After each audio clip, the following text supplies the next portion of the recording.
So I really don't have time for the cute montage about what this video is going to consist of because I have some real things to say about what is happening to me in graduate school so far. So if you're new to my channel, I'm in graduate school to become a speech and language pathologist. I was teaching for a majority of the year, but I needed to leave in January in order to pursue my education full time. So spring semester came and went. I posted a video about my reflections of what I've learned so far in the spring semester. You can check that out on my page. But we are now in the summer semester and I have so many things to say about it. So first of all, let's put into perspective how long the spring semester is, like a regular semester, and how long a summer semester is. A normal semester is 4 months, right? January, February, March, April, May, like end of May, 4 months, right? And in that 4 months, we have midterms, we have papers, we have exams, we have different assignments that are due, spread out across the 4 months, right? So in those 4 months, I took 4 classes and I did well on all of them because of course I had the time to fully invest in my studies, right? So my specific program is 2 years, full time. So that includes spring, summer, fall, spring, summer, fall. So that's 6 semesters. So in order for me to be on track to graduate within 2 years, right, I need to be taking four to five classes in the summertime. So now let's put into perspective how long the summer is. The summer is only 2 months, okay? That's 10 weeks. So they split the summer up 5 weeks each. So in those 5 weeks each, right, within the split of the 2 months, I am required to take 4 to 5 classes. So I am now enrolled in 4 classes over the span of 5 weeks. Now, okay, now that we have a timeline, I have midterms, I have exams, I have assignments, and I have group presentations all due within 5 weeks of each other, right? I've only seen my professors twice, and next week I have midterms and group presentations due. I am extremely overwhelmed, and not only do I have midterms and group presentations due for 1 class, I'm taking 4 classes within these 5 weeks. Who told me to do that? I know exactly who told me to do that, my advisor, because had I not taken these classes now, I wouldn't be able to move on to the next tier of classes in order for me to graduate on time. I have never been so overwhelmed by the content of the classes that I'm taking. And it's not like I don't have time, right? Because it's not like I'm still teaching where I have to do, it's the end of the year, so, and I was teaching kindergarten, so it's not like I have graduation to worry about, parent-teachers conference, professional development, grades, report card comments. None of that is on my plate right now. What's on my plate right now is neuroanatomy, language disorders in children, bilingual and multicultural acquisition, and it's overwhelming me. And I don't even have time to edit my last video because I spoke about my neuroanatomy class, and I didn't want to take it in the summer. Neuroanatomy is so important, and I didn't want to feel like I was being rushed through the information or skipped over. But if I didn't take that class specifically now, I wouldn't be able to take a clinical placement class in the fall.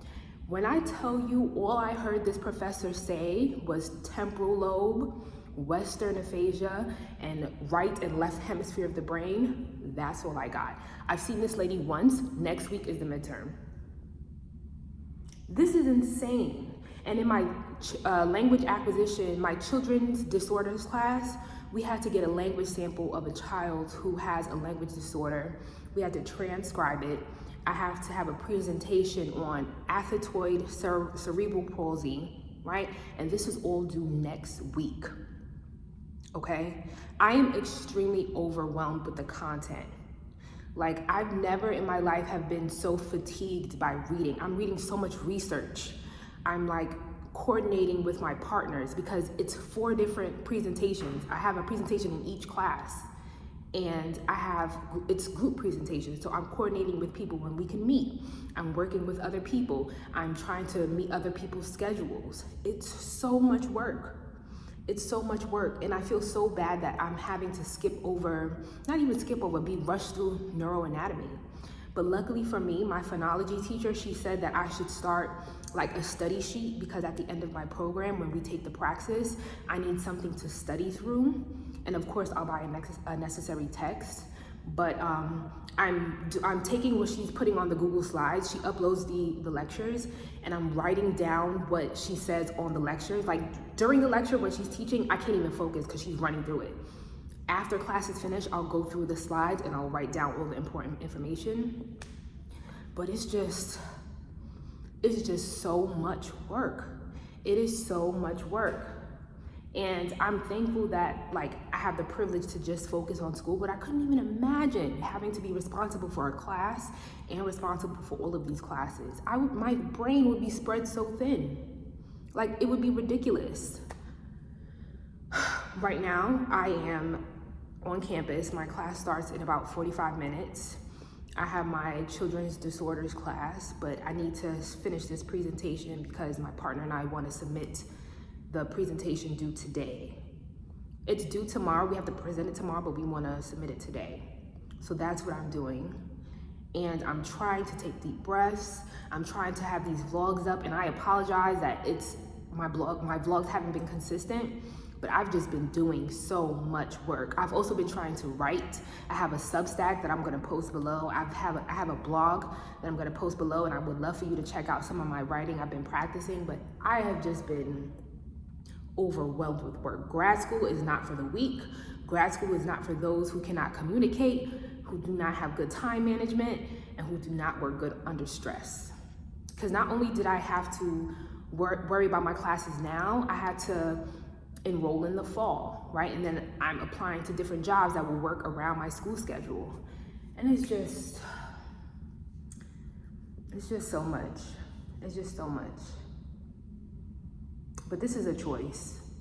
This is a choice. I choose to be here. I don't regret anything. I know it's all gonna be worth it in the end, but I'm just so overwhelmed.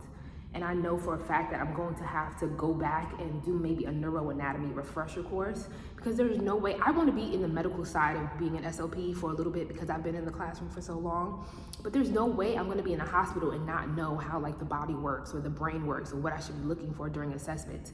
And this lady is flying through these lectures. She's flying through it. Mind you, she's asking us if we want her to slow down and ask questions, but it gets so like jarring when she's talking about it. I can't even take notes. So that's what's going on with me. I have a vlog that I'm trying to edit now that's gonna be up, but this is real talk, this is real life. I didn't have time for the cute montage. I just needed to speak my piece. And I'm charging my laptop now, I'm getting ready to go to class, I'm eating something, and that's what's going on with me. So I'll see you guys when I have some free time. Thank you for watching.